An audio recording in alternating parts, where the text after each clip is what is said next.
he needs no introduction, obviously, Gordon Strachan. So it's lovely to have you. How are you? For fairly any better to be illegal. He's the best number 9 in the world, right? Arguably. And when he goes to number 10, he could be one of the best 10s in the world.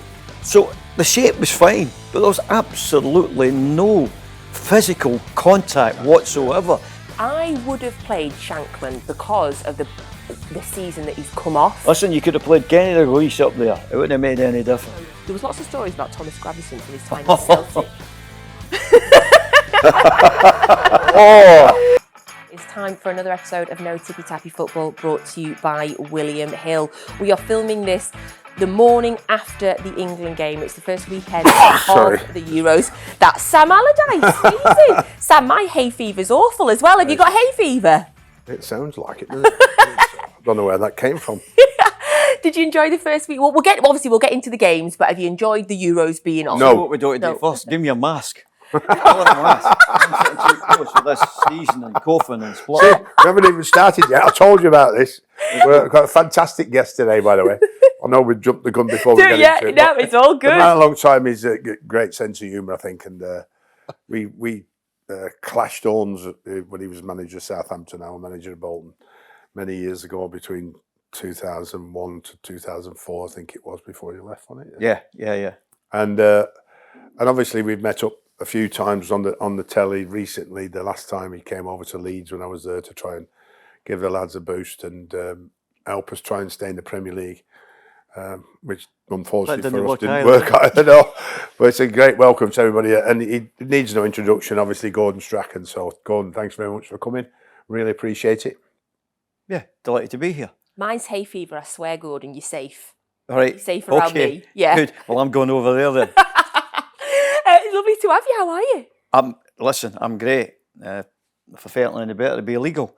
It's honestly terrific. Yeah, the rest of the world's bonkers, but I'm okay.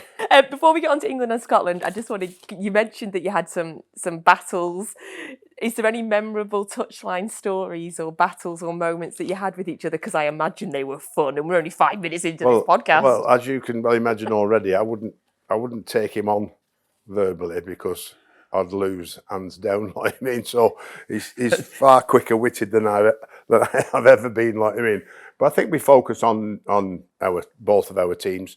I can't remember anything where we any incident that we had to. And vice versa. We used to have a drink after. He'd invite us into his office. Same with me when he come to Bolton, like I mean. So it was more amicable than managers interacting after the game than it was. That it happens now. It doesn't seem to happen anymore, like I mean. But yeah, no problems. If we win, lose, shake hands, well done, or and see you next time. So obviously I wanted to take the big man on physically. So if I was going to say anything, I was sitting in the corner out his way. That was only one time when Bolton were relegation and we were at Southampton, and it's the first time I've seen. You can see the stress on managers that didn't go right for you that day, and there's a problem after that when that's why I think going to the dress, getting together after it's kind of awkward at times because you don't want to patronise somebody saying you're all right and all the rest of it, you'll be fine, you'll get points, but we were lucky we were above that at that point. So it really is a hard situation to be in sometimes, because I've been in there where my team's hammered a manager. And I've been on the other side where I've been hammered. And what you don't want at that point is somebody patronising you. Just leave me, I will suffer, be quiet, go on your bus and go home. So it's not an easy position to be in after the games. If I remember that game, you might know it better than me. If I remember that game, it was a Monday night. Was it? We had to get a result to try and stay up. That's right, yeah. And what had happened is all the weekend, all the teams down by us had got some points, like you mean. So we couldn't afford to lose. If we didn't lose, we'd only need to win the last game, and we'd stay up. So the pressure on the players. I mean, I had players like JJ Kocher and Yuri Yokai who were World Cup winners or World Player shit themselves on the day. We found it because we knew the importance of the game to try and make sure that, one, we don't lose or try and win if we can. and the players freezing, and it was difficult for me to manage that day in terms of what do I do? Do I go in and get stuck into them, or do I ease off? What have I got like? I mean, I thought we were pretty lucky to get a draw in that game particularly, but obviously we went on and won the last game to stay up, which was massively important for us as a manager, the football club's finances, the improvement that we made, and where the club eventually went to, because we ended up playing in Europe. The consequences are huge at that time. Funny enough, I was at the Leeds Southampton playoff game, and I went there. I was expecting fantastic atmosphere, and I kid you not, the atmosphere was poor because the fans, everybody, it was too much for them. Yeah. They couldn't enjoy it. The anxiety. I was watching Leeds fans. You normally sing, so that quiet. Because, and this is during the game, it really was quiet because the consequences of not getting promoted are absolutely huge. Yeah, I've been in a few grounds when I've been a fan in those situations, and yeah, you want to be singing and cheering, but you can't. No, because you're just so. It was too much Yes. for the fans. It was too much. It's what we talk about. We've talked about Gareth before, about his not so quick at making a substitution. You know, when you see something going wrong, you don't wait till it happens. You make a substitute, try and avoid it, and try and change it. And he doesn't seem to be as good at doing that as for me. Like, I mean, he sort of waits till they score before he makes a sub, or things are not going well. He waits a bit too long before he changes the tactics or makes a substitution, and that's where I think your job as a manager is one of the most important. You can have all the preparation you want, and the preparation will be brilliant for England going into the game, but your eye and what you feel and how brave you've got to be to make that substitution, because you're making that substitution and everybody's going, why are you doing that? That's when you know you're doing the right thing at the right time, when people are questioning the substitution because they haven't seen it and you have. I don't know whether you'd agree with that. Well, it depends who's asking the question, why are you doing it? If Sir Alex is sitting up in the stand going, why is he doing that? You know you're wrong. It depends who's asking the question. That, yeah. But funny, I always felt that sometimes, and you're right, I agree with it, but there's sometimes you think, am I making a decision too quick? So that, because you might see things going on for 5 minutes, you think, should I just see this through? Because it'll be a point that, and that's, but you're only at the end of your career look back and say, well, you've made far more better decisions than bad ones. That's why you lasted so long. Mm. So you've got to take that opportunity where you go, right, I'm doing nothing, I can see it through, or I make a decision, and all the results will tell you if you're right or wrong. Definitely, it's really interesting because that's England's substitutions last night are one of the points that I want to talk about, because I found them fascinating. And obviously on this podcast we're big Conor Gallagher fans. You are, like you specifically, Sam. Yeah. Before we get on to that though, obviously it was a 1-0 victory for England, which we had Stephen Warnock on last week, who predicted a 1-0 pretty much exactly the way that it happened is how he thought it was going to happen. Trent Alexander was interviewed after the game and he said it's tournament football, it's just about winning. What was do you agree with that? What was your reaction? Well, absolutely true. I'd agree with that. I mean, the worry is it's looked like the same old England, and for me that's a big concern. The victory, brilliant. That's great. Get you through to the next round. So let's hope we get to the potential that we've shown and the quality of players that we have to hit the right mark at the right time. So progressively get better to the top form. Obviously, my only concern is, will they produce the sort of quality and the sort of form that they've produced all season, most of it in the Premier League, but certainly Bellingham at Real Madrid. No, we couldn't complain about his performance, and his goal were fantastic.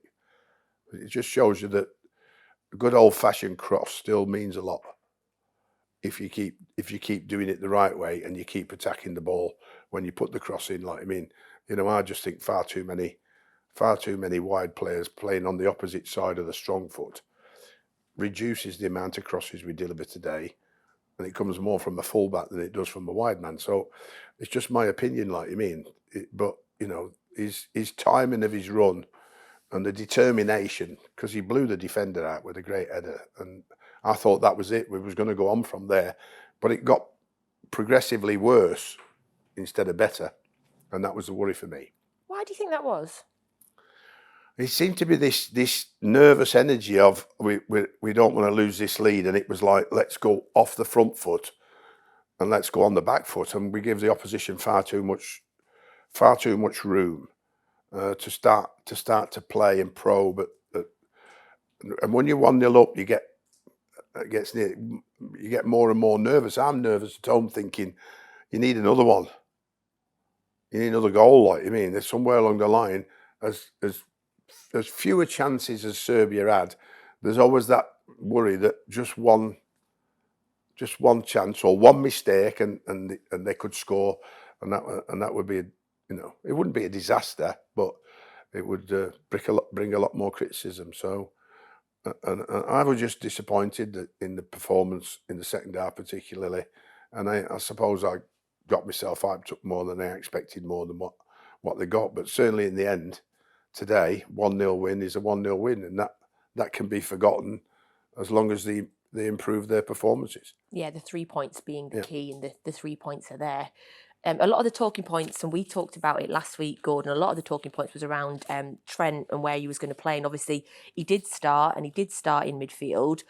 What did you make of his performance in that area? It was okay. But I think people take his midfield performances when he plays right back for Liverpool, then he goes into midfield from there and he nips in of him well and nips back out again. I think constantly being midfield is a different thing altogether. Yeah. It's a different thing. It's night and day, because I think he's quite happy to go from right back where he sees things that's come to him during the game. He occasionally goes in and it's normally a square pass, but when he's in there and he's having to see balls on the turn and things like that, it's a different kettle of fish. And also that there's, in the middle of the park, there's an energy in there, and there's something that people don't realise. You have to get to knockdowns, understand where the knockdowns are coming. Yeah. And I think that's where Conor, is it Gallagher? Yeah. If you've seen him getting to the knockdowns, there are lots of fouls against him. Why? Because he can see the knockdowns, because he's used to that environment. Yep. So I think when Trent steps in there, wonderful, nips back to right back again and goes and does his crossing and feels good about himself, I think that's when he's at his best, from right back to going into midfield and doing it that way, rather than being a midfield player and being in there all the time. It's a different kettle of fish. I just thought he was all right last night. And even when you think about his finishing, normally it's a wee bit better with his shots, coming for the right and getting on there. And to be fair, he's got that wonderful weapon of crossing the ball. As Samuel said, there's two different types of crossing. There's one where you get the byline and cross it. And there's that here, well, I call it that German area, just outside the 18-yard box, but 25 yards in the, and whipping them in there when the centre-halves are going back to their goals. And he's absolutely brilliant at that. So I think he's more comfortable in there. But if you asked him, he'd probably say, yeah, I've got to do it, because you automatically do that. You say, yeah, I can do that. But I'm sure he's better at right back to step in there. We're going to get Sam's team for the Denmark game in after we've had this chat. But Roy Keane said on TV after the game that if Trent plays that way, he'll get ripped to pieces against a better team.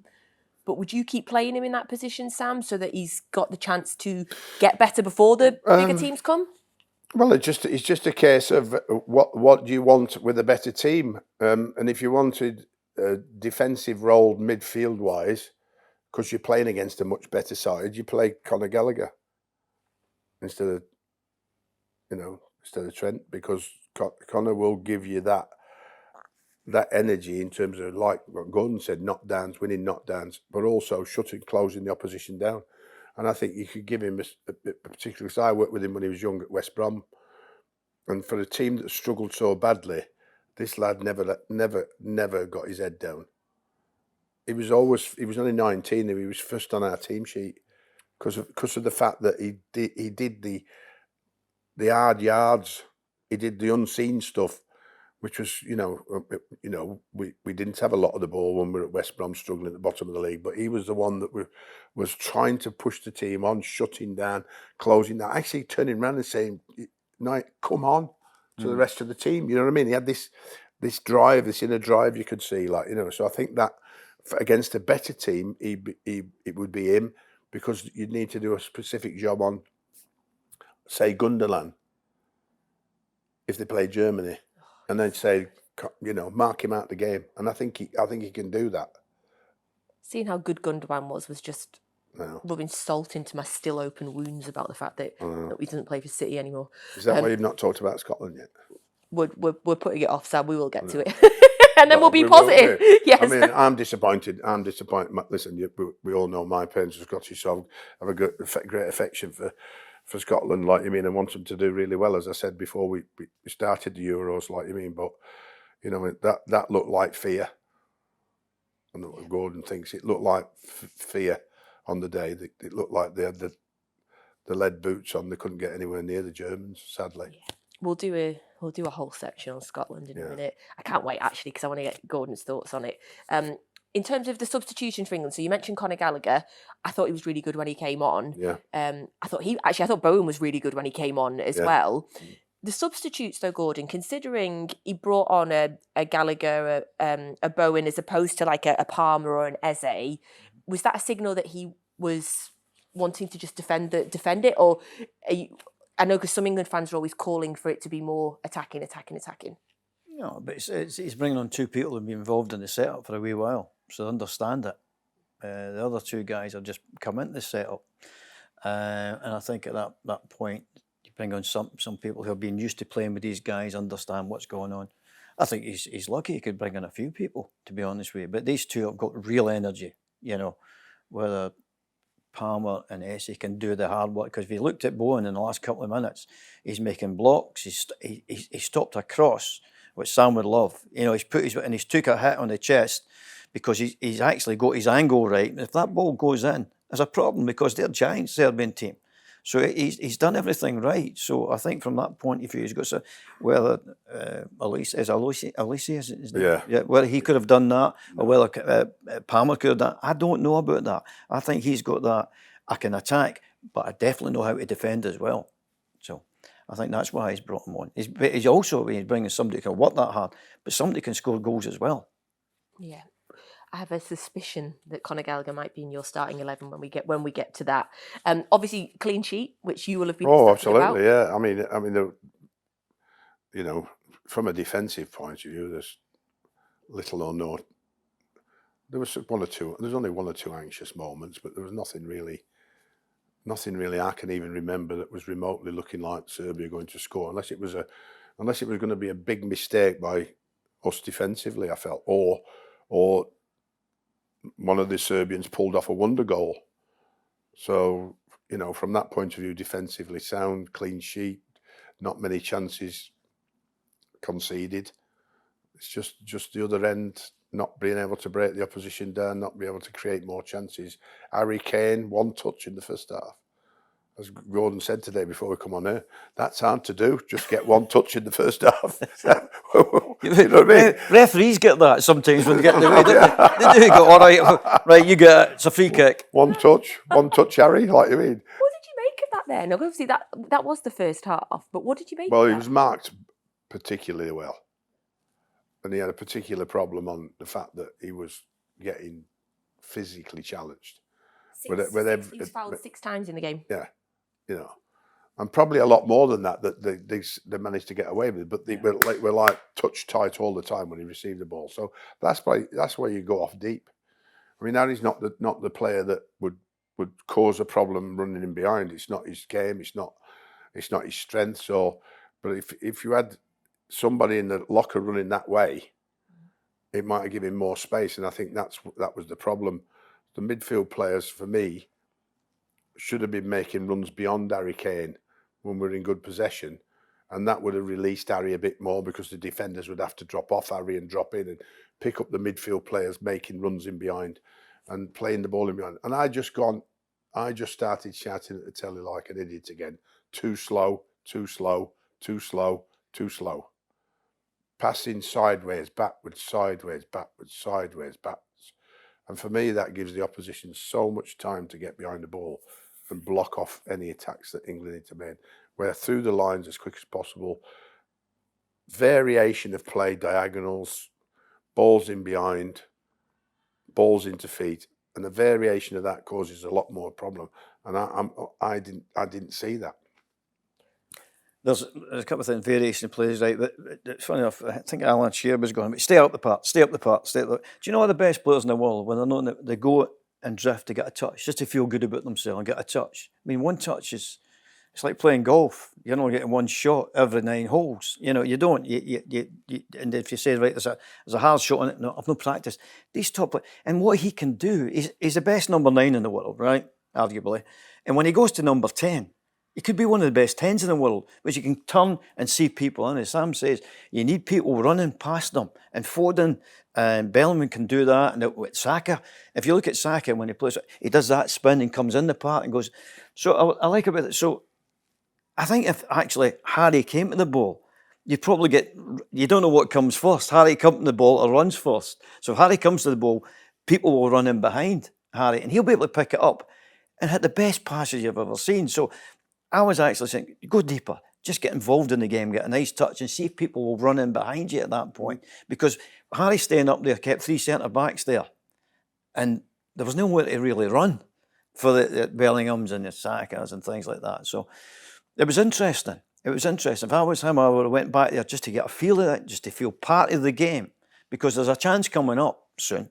And if you're no feel part of the game, you can feel a bit isolated and you're no warmed up for the game. So there was that. But the other thing about it was, if you watch them pass, somebody says passing football, you watch Man City, or you watch that Leeds team with Bielsa, they pass it and run. Yeah. Pass it and run. And it affects everybody. What we were doing was stopped him. Did I say we there? You did, Gordon. Jesus. You did. Did I say Take that? a breath. Cut that for Christ's Take a breath, sake. you're all right. I know. Yeah. I was looking at you there and thinking, that's a lovely Scottish lassie. And I thought, we. So, it's all that, you say pass it, no, you need to pass it, run, pass it and take people out the way and things will open up. As I said, with the top sides, they do that. Pass it and run, and give yourself up for somebody else to do something. So that's where I thought they went wrong. They kept it, but nothing was happening. Then the Serbs go, well, there's nothing happening with them. There's no really a threat. Then at half time, the manager went, right, you want to join the game or not? It wasn't all England's fault. It was them actually upping it. We've all been there as managers going, right, do you want to join into this? Do you want to join this game or just want to bypass you? I think that's what the manager said. So they joined in the game and it made it a bit more difficult.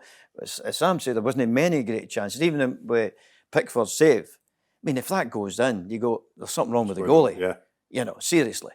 So there was nothing really serious, but the longer it goes on, you make somebody trips or a set play. If they get a set play, they're huge. I mean, huge. Yeah. But I think that was the main thing. It was just past it, but never moved anywhere. You mentioned Phil Foden in there, and it was like watching a different player from the guy that I've been watching every game all season. What is the issue with Phil? I don't want to say England in general, it's probably not fair, but say last night, Sam, should he have gotten more involved with the game or positionally was it not playing to his best attributes? I think that, as you know, I love Phil Foden. I've watched him at Man City a lot and I truly believe that he had to be restricted in his role because he didn't do what he did at Man City, where he will start on the left and pop up in the centre midfield, and he'll pop up at centre forward. He'll pop up back on the left again, back in centre midfield, and he would rotate his position, if that's the right word for you. And it seemed that he was just, made to stick just to the left hand side, and that was it. Up and down, the left hand side, up and down. And when you see Phil Foden at his best, he picks up a ball and then starts running with it and then can beat 3 or 4 players. He can beat as many players as he wants, but he finds his freedom at Man City, and he can't seem to find, unless that's restricted, he can't seem to find the same freedom when he plays for England. And I truly believe, as you well know, that he's better off more in a central role than a wide left anyway. And it suited him better at Man City. He can play there and play there very effectively, but what he's done this season for Man City in the midfield role in 3, has been outstanding, and that's where I'd like to see him. Do you accept that he can't play there because or indeed would it hamper Bellingham, who people are, rightly say, was man of the match? They could complement each other for me. I mean, yeah, I'm just sitting with one. I'm just sitting with Declan Rice instead of two. It's always been my favourite system for 4-3-3. The one sitting in front of the back four and the other two either side, sharing the load. One goes, one stays. The other one goes, the other one stays. So it's not a particular problem by saying you ain't. You're just saying if Bellingham joins in, I just hold my position a bit. If Phil Foden joins in, Bellingham holds his position a bit. And so you say, well, you might get exposed, but you don't actually if you do it right. But they're both attacking minded and both very, very good at going forward, and both can score lots of goals. But you can play somebody else on the left, Bowen or Gordon or Saka. You know what I mean? So you've got lots of options in that area. Anyway, Palmer, but even Palmer looks better playing in the inside rather than the wide. But there's so many goals in the team that they don't seem to be able to let themselves go and have the freedom to express themselves, for me, as good as they can be at the club level. Maybe that's because it's international. Maybe it's not the manager's fault. Maybe it's just them, how they feel the pressure of playing for the England team. And before we get your Denmark 11, Gordon, in terms of that England performance yesterday, what good and what bad thing are they taking from that performance? The win, and that's it. I'm afraid that's the only collateral in football. Talk about whatever style you want to play, whatever you want to do, go past through the thirds, whatever kind of stuff you've learnt in your coaching courses. The only collateral in football is winning. That is it. And it's good to win, and then you can sit back and go, right, where can we do a wee bit better? I think there was a kind of odd shape to them yesterday. And going back to Phil Foden, is Rodri, De Bruyne and Silva, would they help him? Seriously. Can they see people in spaces quicker than people in the England team? So it helps. But I seen it yesterday where it was like Saka was one side and from the width was coming from Trippier on the other side, And I found that there was a problem because Trippier he'd play there. It's one of these things like Trent Alexander. He'll play there, but he doesn't really feel comfortable there as such. And I think Serbia knew that as well. So, it was a strange game. But I think it's down to positive thinking and positive running. It's quite simple. Okay, we're going to take a second now. If you are listening to the podcast, we have a large whiteboard again on the episode, and we're going to take a break now while we put up, or Sam works out what his starting 11 would be for the Denmark game. So now it's time to find out Big Sam's starting 11 for the Denmark game. And I'm surprised, but I'm not surprised at the same time, Sam. So talk us through. You've made one change at the back. Well, I think Luke Shaw's got if he's fit, he's got to play, and he can be substituted when or if he tires a little bit because of the length of time he's been out injured, which would, we talk about match play. You can do as much training as you want to get fit, but actually match practice gets you that little bit of edge, but he can come in. He's experienced enough to know himself, so I'd say do an hour, and then they'd look at him. I'd look at him and say, or say to the fitness coach, "What do you think? Let's get him off." Like you mean, it gives us a natural balance, left-footed on that side, talented player.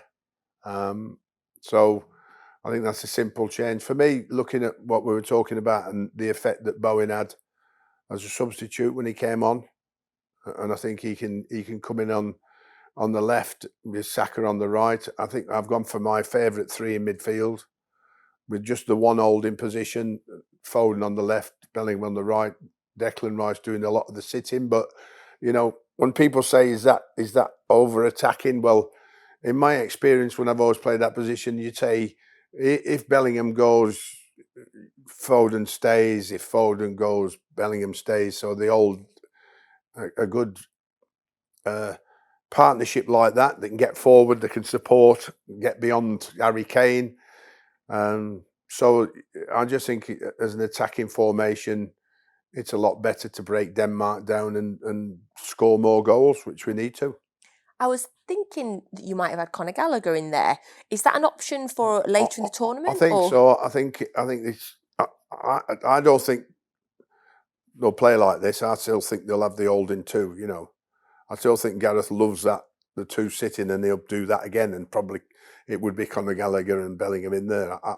You know, looking at it and guessing how Gareth thinks. But for me, you know, we've got to go and express ourselves and show what we're really capable of against Denmark with the talent that we've got, and we can't have a negative second half performance like we did against Serbia, because I've seen what the Germans have done. I've seen what the Spanish have done, particularly, like you mean, what we'll probably see with France today, and maybe even Portugal, like you mean.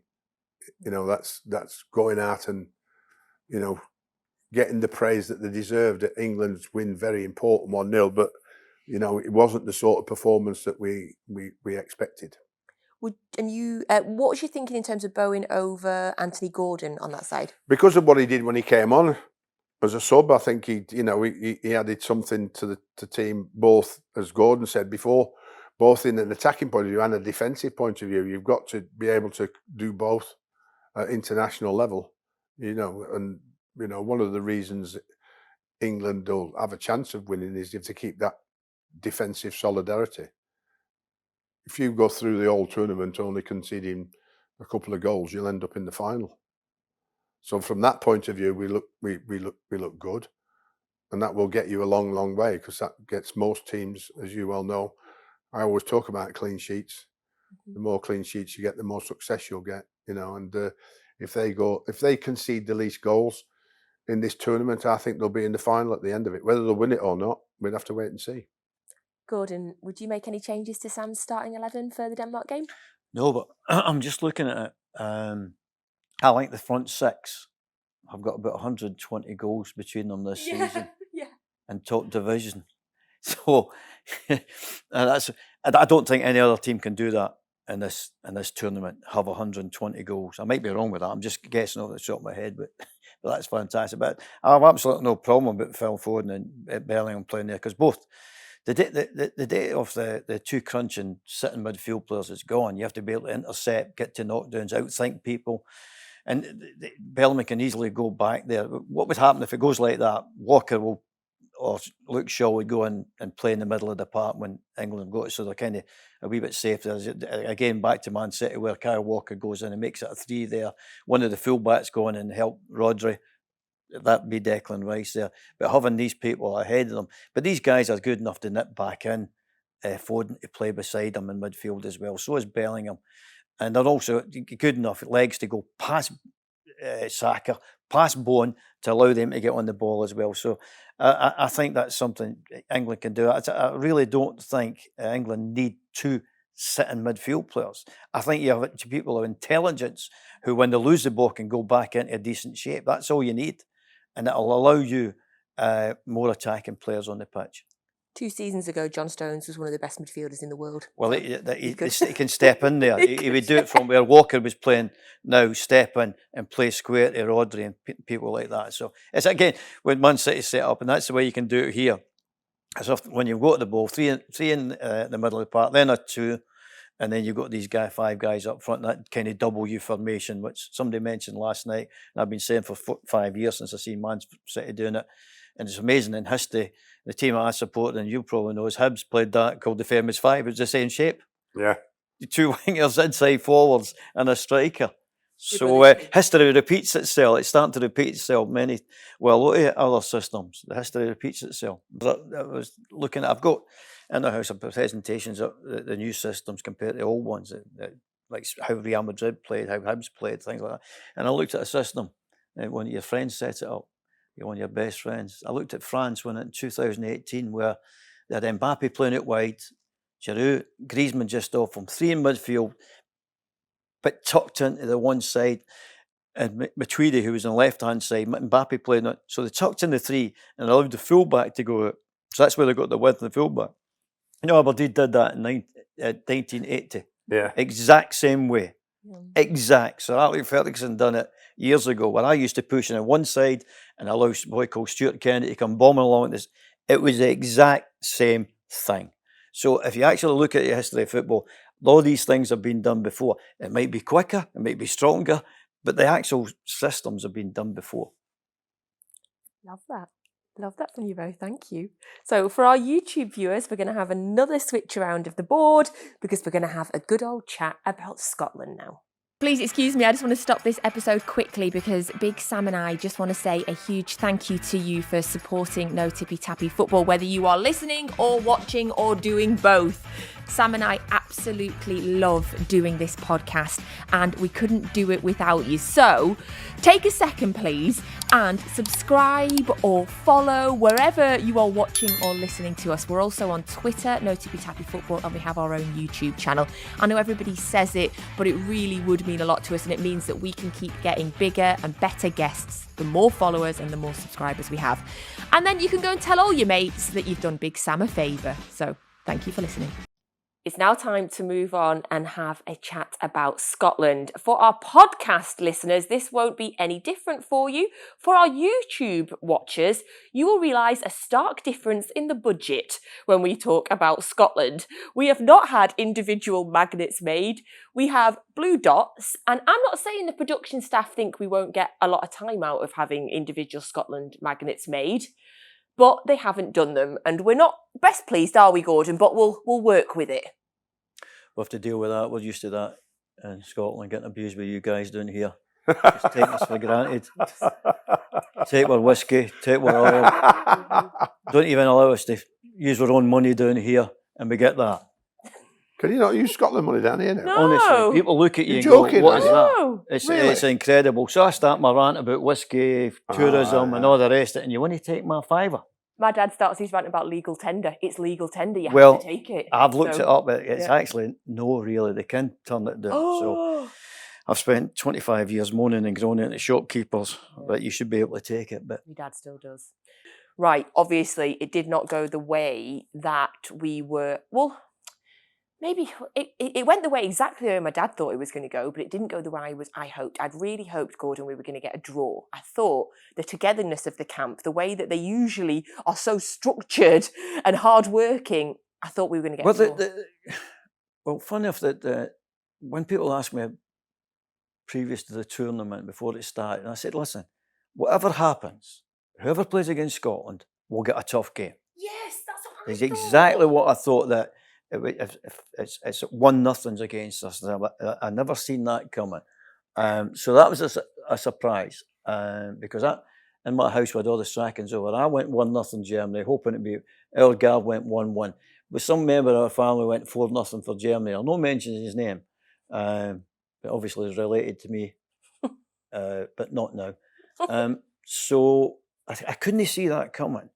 But what happened was, when I don't know if it happened to you, Sam, where it looks like they've been working on something for a long time.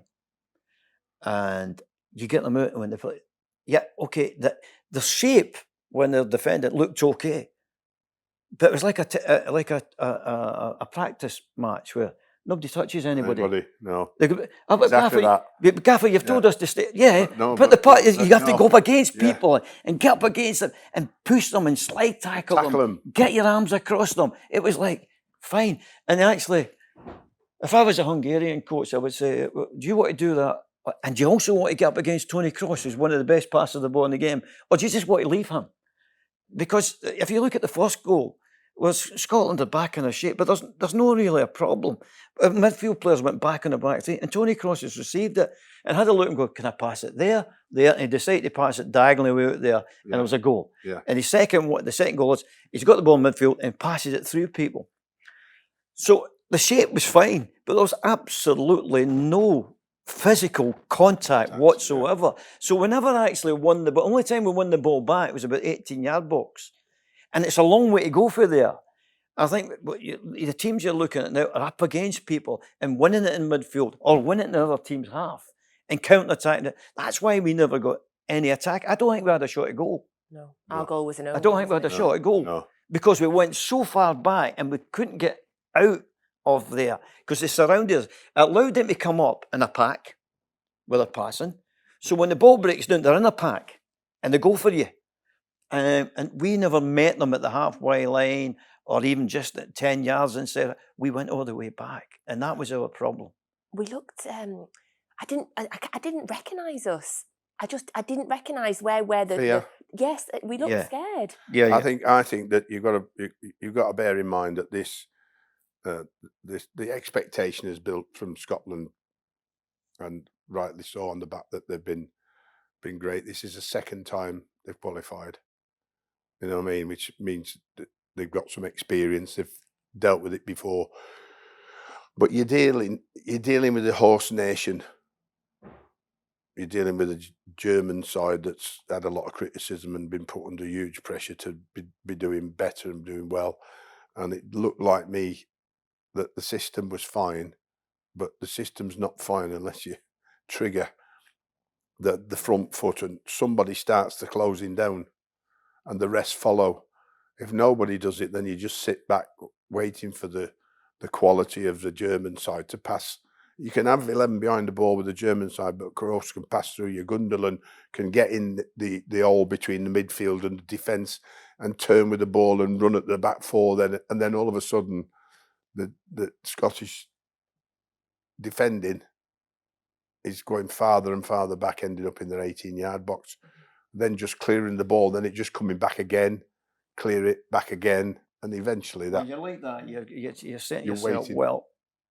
You've got your back three's got to be brilliant at that point. Winning every attack, your goalie's got to be magnificent. If they can't do that, then you've got a problem. But it's absolutely you can stop it. It's source. Another thing, I've known this for 10 years now. That when we win the ball back, do you know that the best teams in the world, if we try and do it at Dundee with our kids, that we try to teach everybody, no matter where on the pitch, to beat people. Because you watched the games last night, and good players, when they get caught in the corners here, they can get out of it and beat people and put a pass in. We can't do. We've not got the ability to do that at the moment. But if you look at, I'll go back to Man City, and I'll go back to Barcelona, I'll go back to Real Madrid. No matter where they're on the pitch, they have the ability to, when in the tight corners, they can come out with the ball. And that, when you beat somebody, it opens up things. We couldn't get out of that. Mm. We were like looking for a pass or playing a longer one. The good teams can actually go, right, I can get out of here, like right back at Real Madrid, I'll come out of there. Now, they all do that, the ability to, so you can beat somebody, get a pass, and maybe go, we didn't have that ability to do that as well. Did that come down to the tactics on the game? Had the tactics changed too much from how we usually play? No. I think if you went to Hampden, they would have no fear. Yeah. They'd have no fear of getting up against people. Right, it doesn't matter. But they just went back into a shape. And if you say to the players, would you do that again? They go, no. I'd get 10 yards closer, 5 yards closer. Get your arm across somebody, foul somebody, get underneath them, slight tackle. There was none of that. It was like if we put in a training session, we say to the other team, 3 quarters pressing, so we can make these things work when we're trying to make attacking moves.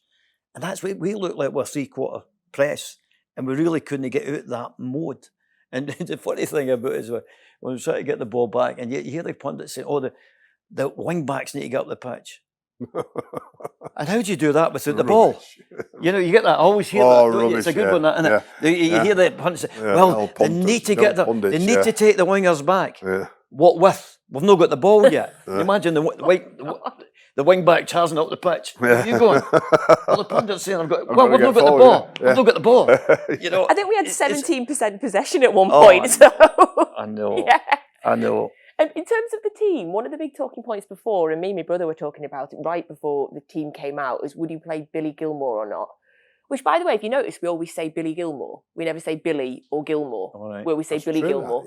It's always it's like a one-word thing. Where are you? Would you have started Billy Gilmour? What was that? Why do we say Billy Gilmore every time instead of Gilmore? It's like a one-word. Foden. We say Foden, or we say But we say Billy Gilmour. Yeah. Would you have played Billy Gilmour? I would have played Billy. We say Trent Alexander. And we missed the Arnold. Yeah.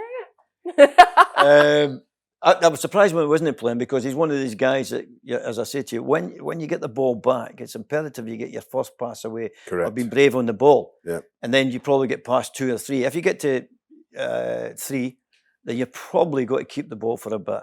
It's trying to get past 1, 2, and 3 in. And that's what I'm saying is imperative when you get the ball, people that can look after it and manipulate and start a pass. So that's why I was surprised he wasn't playing, to be honest with you. Up front as well, I would have played Shankland because of the season that he's come off. Listen, you could have played Kenny Dalglish up there. It wouldn't have made any difference. Yeah. He was one of the best players I've ever seen. Kenny wouldn't have got the ball because he was that far back. They couldn't have done anything. Yeah. So it's irrelevant what the striker was at that point because we spent all the time doing this back there.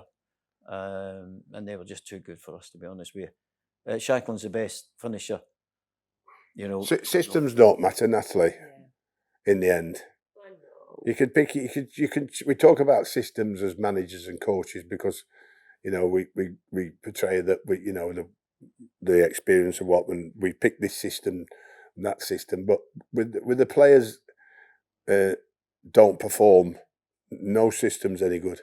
Well, there's not a system that's any good if they're not going to play to the best or apply as a team the sort of tactics that the manager would have talked about. He would have talked about what their strengths are, about the fact that they're hard to beat, and he'll have talked all that. What happened on the day is the players just didn't apply what they normally do, and that was close the opposition down. And play with it as a unit. Yes. Play with it off fear. You have to be able to play with fear and get up against people and go, right, so they're coming near me. But was the occasion too big for him? You got to ask that question, you know. Going back to systems, we know there's not a system in the world that guarantees you. No. You can have a philosophy, which is different. People think philosophy and a system's the same thing. It's not. The philosophy I'm talking about is being brave in the ball, getting up against people, and that's a simpler philosophy. There's other philosophies, but as I say, my philosophy is everybody can should be able to beat people and things like that. That's for my academy philosophy. But there's a philosophy you have to be fit, you have to be brave, and get up against people and pass the ball and control the ball. That's the philosophy you want. Systems are completely different. There's about 5 or 6 systems going round about just now, but there's no one guarantees you a win. Only players can guarantee you a win. So if we're looking ahead to Switzerland, we talk about maybe there was a fear element, it was Germany, it was the host nation, it was the first game. We knock all of that out now. We're playing Switzerland on Wednesday. I'm going. I can't wait. I hope it's not a wasted trip. It's a must-win game for us. Tactically, what are you doing, Gordon? No, how are we winning it? Talk us through how Scotland could win it. Right. Okay, this is the other night there. And John played out there, John McGinn. Christie played out there. And John did that bit in here and there. But I think at their best, they've been a bit like that, Scotland, playing with a box in midfield, with John McGinn in there, McTominay in there, and they play closer together.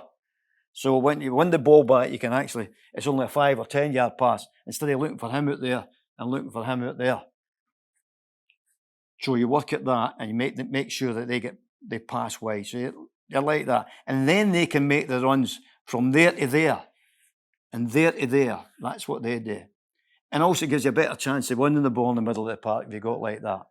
And I was saying, we can only get the wing backs on the ball if we win the ball in there. Yeah. Now, whether win it by getting knockdowns out of headers, interceptions, but I think that's a good float that can play in there. And when it does go wide, invariably these two are getting in the box as well. And we need those two in the box. You do, but you need the ball first. You need the ball first. So I think that would help you. And I think from then, these boys could get from that closer to Kroos and people like that from that angle to get closed down. And we'd all be able to join in like that. And this 4 would be coming behind and closed in that way. Okay. I love that. I'm loving the whiteboard and the movement. We need to do this. Yeah, I mean, I think that each individual is going to have to play his best, aren't they? Yeah. As you know, then the system will work. So if everybody, you know, pulls the weight and gives their best performance, which I think they're hurting at the minute. So when you normally get a good reaction when you've had a particularly bad defeat, if you've got good professionals, good pros, they won't want to turn out on when is the game? Wednesday. And not give a good account of themselves, and at least come off the pitch, win, lose or draw, that they have actually performed to their best. and everybody sees that. See, the horrible thing about the other night there is they've come off with regrets. Yeah. It's a horrible thing to come off and think, I've wasted that. Now, that was the problem with that game as well. The eyes of the world are on you in the first game. Yeah, Because we can pick and choose today what games we got to watch. No, yes. You go, right, It's there's the that only one. game. Yeah, It's the but first one. that's the first one you go. Everybody is in the world, well, is- not the world, but Yeah, actually, Europe, it's even South America, Thailand, Junip, they're all to watch this because this is a wonderful tournament. So you had a chance as a manager, player, fans to show the world what you can do. So, and that doesn't come along that often. So you're sitting there going, what a chance. That's the thing in life. You can't let these things go by you. You've got to take that opportunity to really enjoy yourself. And sometimes when you really enjoy, people think really enjoying themselves is smiling and laughing and waving and kissing the badge or the line up, waving with the kids and all the rest of it. It's enjoying yourselves, taking on, running more, jumping higher, sliding into tackles, getting back quicker. The enjoyment of when you're under pressure to be able to deal with and enjoy that. So we'll put ourselves in that position now. And I can see us coming out all guns blazing. Seriously. Do we redeem ourselves, do you think? But redeem yourself by what? Do we make chances? Do we put them in the back of the net? That's left to the footballing gods. But what you can determine as a player, how you go about your job. Because I heard somebody asking, I can't remember what it was last night. It was like, how played well. How do you go about? How do you practice finishing? Really? No, Seriously? no. Did you really ask that question? No. You just want to jump at the tail. Nah. What do you want? Do you want Harry Kane to go back and finish at 10 o'clock at night and say, oh, look at this? It's just beyond me how somebody get. Yeah. How do you make it better? I've been doing this all my life, and sometimes it's like Rory McIlroy with putting. I can do that, and if you give him 100, it's like. But last night he went, whoops. The yips. Got the yips. I like that explanation. It's the same thing. Yes. You cannot practice that stuff as such. It's that moment when you have to deal with it. Have you got to practice your finishing? No. I'm going for a cup of tea now and a sandwich. Because I've scored 40 goals this season, so I think I've got an idea how it goes. Right, quick fire questions to finish the podcast. As always, they'll never be quick fire. I've only got 3, so actually it's not too bad. Okay. It's not too bad. Or I'm going to add another one in. Okay, first of all, which team? Well, this is Monday. We're 7 games in. Both for you. Both of us. Both for you. Both of us. All right. We both get the chance to answer quick at the fire. same time. No. Right. And we let's do. go. You could go first. Right, let's go. Gordon could go first. Right, I'm going to add a couple more and I've quickly decided. Good. We're 7 games into the Euros now. How many have you watched so far? 3 live. 3 live. The others highlights. 7. 7! No, 6. Oh, I was on 5. 6. Which one did you Definitely. miss? The lunchtime. Oh, to be fair, Yeah. the reason I missed it, I can't remember it. Did you watch Hungary, Switzerland? Did that, yeah. Did you watch Spain, Croatia? Yep. I can't remember who played that evening. I didn't watch the one that evening. It was Saturday night. I was out. Well, I missed the middle one yesterday. It was the middle one yesterday. I got that. Denmark. Denmark. I Watched missed that because I Good game, that. got took out for Father's Day. By the Second result half was a good game. Yeah. Yep. It's good to game, get back that. for the England game on time. Yeah, and the Netherlands. Did you see that? That's They were. another good support. I seen He's still a Burnley player, by the way. Weghorst is still at Burnley. Still a contract at Burnley. I didn't know that. Who's I that? didn't. That's what they said Weghorst. last night. Wout Because, Weghorst. I heard The one that who when they scored the scored it. winner in Yeah, 2 yeah, minutes. yeah. He did. 6.5 games I've watched then. Brilliant. I love that. Okay, Yeah. right. I've got nothing else going on in my life. How sad am I? What team has impressed you so far at this point? Spain. Spain. Yeah, I thought Croatia would have more, but Spain were just too Very good. good. Yeah. Which player? And a has im- 16-year-old playing, by the way. Who was that? A wide right lad. Left footer. Yamal. Jamal, yeah. 16. Didn't look out of place either. Which player? Well, I was going to say which players impressed you the most. Gunderland. Oh. Sam. Jesus. Let me think now. It's not a quick fire answer, that is it? It's all right. We never expect them to. I don't know. Yamal, Yeah. the 16-year-old.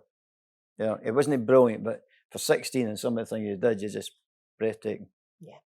Quick score predictions, please, for the both of you. We'll do England first. So it's Thursday night, England versus Denmark. Sam, what's the score going to be? It's going to be 2-0 to England. 3-2 England. Oh, I 3-2 just want goals. for your charity. Yep. Yes, I love that. I love 3-2. that. Love it, yeah. And then Scotland versus Switzerland, Wednesday night. Gordon? 1-1. No, okay. We'll win the okay. last game. All right, we're staying in it though. We're still in it. Okay, and my dad gets his goal. Okay, Sam? He pinched my score there, so I'll go 0-0. Oh, I still get a point, but my dad won't get his goal. We're going to go all the It way will- over there. it will Sam. I've given Your your dad a dad's gonna goal. get his goal. You have. I appreciate Yeah. that, Gordon. And tell me to stay for the Hungary game because there'll be more. Oh, Scotland though. Love to. Childcare though. Got 3 different sets of people looking after this kid while I'm Well, away. no matter how much or how experienced we might be, trying to predict the result is still a load of nonsense. You'll realise Whatever we say, oh, you've done it a lot, It's- Sam. it's- I've had over 1,000 games and managed and played, and I go, look at that one. It's going to be that. Like, I mean, do you know if even we were all that good, we'd have won the pools. you know in the street people come, what's the score got to be tonight, Gordon? Not got a clue. Because if I knew, I'd put a bet on. Yeah, that's You know right. what I mean? Yeah. What's the score got to be? I've not got a clue. Well, I'm taking it. I'm taking you 1-1, and it's making me. I feel I'm all right with that. Yeah, okay, 1-1. All That's right. fine. And then We'll we get get 4 Hungary. points. Scotland need to score first. That's all I can say. Okay. Okay, the last one, and this is just totally off topic, Gordon, specifically for you. This is another one of those. We like to do these on the podcast. We hear stories about people or things that have happened, and we like to just check, is it true or can you tell something All right. more? So there was lots of stories about Thomas Gravesen from his time at Celtic. Oh, Yes, this is a good start, Sam. What oh. was your experience of him? And was he one of the biggest characters off the pitch that you have ever managed? Have you worked with Thomas? Thomas is the nicest man, great technique, fit, but uncoachable. Absolutely uncoachable. Seriously, he's like having one of the dogs that you get. It's buzzing everywhere you try. No, it's all over the place. He was uncoachable. So did you just let him go then? And leave him alone in the end after you tried? Well, to be fair, no, but you wanted to keep him. But he tried, but he had to go because he no, really... I mean let him go and play how he wanted to because you Well, couldn't- to be I mean, fair, in the first game... So the rest of the lads would have to look after what he did. Well, that was a problem in the team because it break down because Thomas would go and do his own thing. The first game we played at Aberdeen, I said, listen, for the first 20 minutes, stay square to Lenny. Right? He went, right, okay. And next minute, whoosh, he's over there, he's over there. He's like, and Neil Lennon's looking at me going, I said, I've no idea. It's the first time I've seen anything like this. And his concentration level was zilch. Because even during games, he'd be doing things, you think, what's he doing? It's like, we played Benfica in the Champions League, and we're winning 1-0, which is great. In the days we used to beat teams in the Champions League. And I thought, this is good. So at half-time, the fourth official comes and says, Mr. Strachan, could you go and see the referee? And I thought, oh, what's happened? He's got to send somebody off if they do something or something. I've said something, my coaching staff said something. And the referee sitting like that. And he went, Mr. Strachan said, I'm not enjoying the game. And I went, it doesn't worry, we've all had crap games, Paul. You'll be okay, you'll get better. He went, no, not me. He says, I can't enjoy it. I said, wait, Mr. Gravesen. I said, what about Mr. Gravesen? He keeps talking to me. I cannot concentrate. I wanted to come here and enjoy the game. I've heard the atmosphere, but I cannot concentrate. I'm making bad decisions because he keeps speaking to me. I'll have to book him because he keeps speaking. I said, what do you mean? He says, well, when I'm running back, if you're attacking and he's meant to be defending, he'd be running back going, are you staying here tonight? Is your family here? Then he said, again, he'd go back. He says, if you want to go out tonight, I'll take you out. I've got some lovely places. So the referee, he says, no, leave me alone. And we thought, this is making this up, but we went to debrief next again day. Yeah. It really was. It really was, yeah. And the game's there. We're defending, but he's talking to the referee like that. You can see him pointing, the referee's shoving him. So he was uncoachable, but you could not dislike him. You know what he ended up doing? He ended up going to Vegas and being a gamer. Really?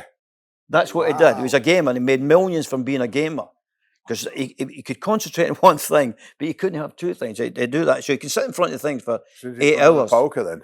So, not a gamer, there. Oh, that gamer, thing, yeah? that gamer. No. Oh, poker. I see, yeah. So that's what he did. But you cannot. But this all come about this Gravesen thing because I wonder everywhere I went for the last 4 years, people ask me about Thomas Gravesen. There's a thing called Open Goal in Scotland. But they brought up, because the lad who was Simon Ferry was there, he was there at the time. He was a Celtic player. And Thomas, no matter what, if I left him at the team or anything or whatever, Thomas would come in every morning and go, "Good morning, Gordon," and then walk on again. And I go, "Yeah, fine. I just left him at the team. He wasn't bothered. He just, I said, "Good morning, Gordon." I went, "All right, yeah." So that's Thomas. I mean, there's so many things I could tell about Thomas, but you literally can't say on air what he was getting up to. Oh, gosh. But he was a brilliant lad, honestly. That's a great ending, isn't it? That last I question. don't- Brilliant unbelievable. story, that one. Fantastic. And for the YouTubers, that you two both gaming is going to be a It's great, isn't it? It's They can put definitely something in gonna front be of us now, can't they? There's got to be something in front of us. I'm scared to think what's going to be in front of us. What's going to get superimposed on these thumbs. Thank you, Gordon. Thank you so much for problem. coming today. We Thank you for really asking me. It was good. Enjoyed Thank it. you. Good. Sam, thank you. The man, brilliant again. What told you, didn't I? Brilliant. Thank you. Brilliant. Thanks, Sam. Entertainment. Thanks, Go Paul. on, Thank thanks. you. It was Safe great. journey. Thank you. Enjoy the week of Euros. Enjoy Will do. Scotland, Look forward to England. it. See Yeah. you on Friday again. Hopefully we're both Back home smiling. now to sit down and watch us Yes. all three. 3 more games. Today, isn't it? It's going to get them today then. Did you get this for free or do you have to subscribe?